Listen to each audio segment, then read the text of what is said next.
Hey folks, Mobile Geezer here with this week's Geezer Bits for Sunday, July 15th, 2018.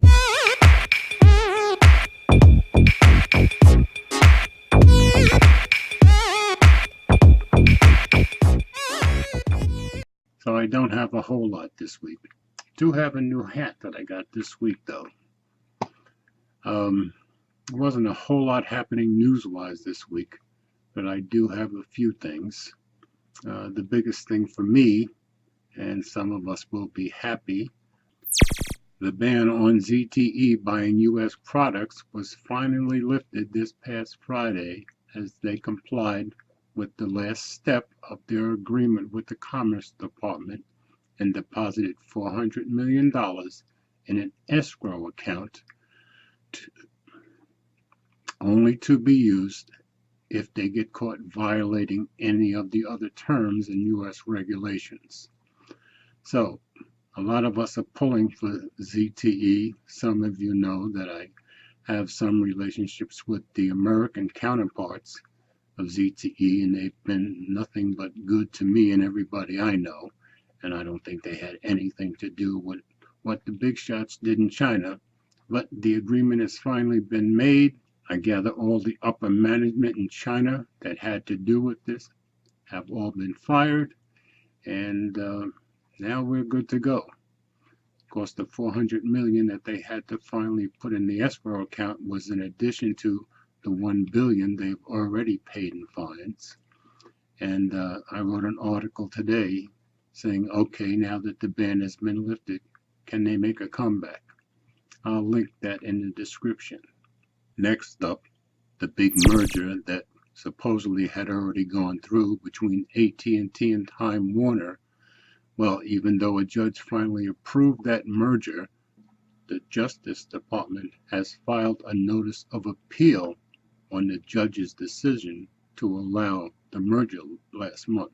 The appeal notice was only one paragraph stating, "Notice is hereby given that the United States of America, plaintiff in the above-named case, hereby appeal to the United States Court of Appeals for the District of Columbia Circuit from the final judgment entered in this action on June 12, 2018. So we thought the AT&T Time Warner merger was a done deal, but it may or may not be. Stay tuned.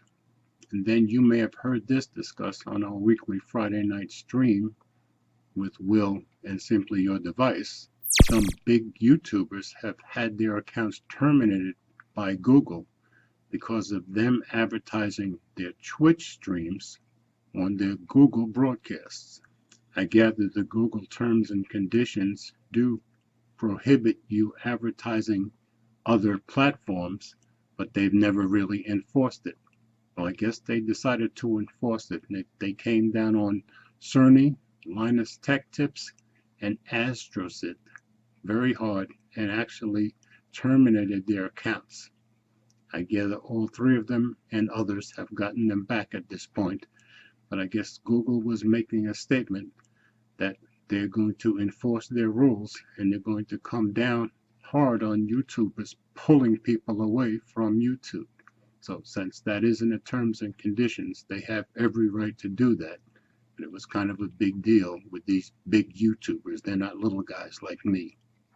And finally, one other thing that we discussed on our Friday night stream, an app called Aptoid has filed an antitrust complaint against Google with the EU. Now, of course, it seems like the EU is always after Google and looking to find them again. And Aptoid's complaint says that Google has listed the app Aptoid as unsafe, and they're objecting to that. Now, I guess Google has some reasoning behind this because I guess this app that you can download on the Play Store does recommend other apps for you to download. And though Google does vet the apps in the App Store, they're not vetting all the apps that Aptoid is recommending, which I guess is why they listed Aptoid as potentially dangerous. So Aptoid has filed this complaint with the EU against Google, and we'll see how that goes. But if we look at past history, the EU always seems anxious to find Google any chance they get. That's all I had for this week. As always, comments are welcome, and thanks for watching.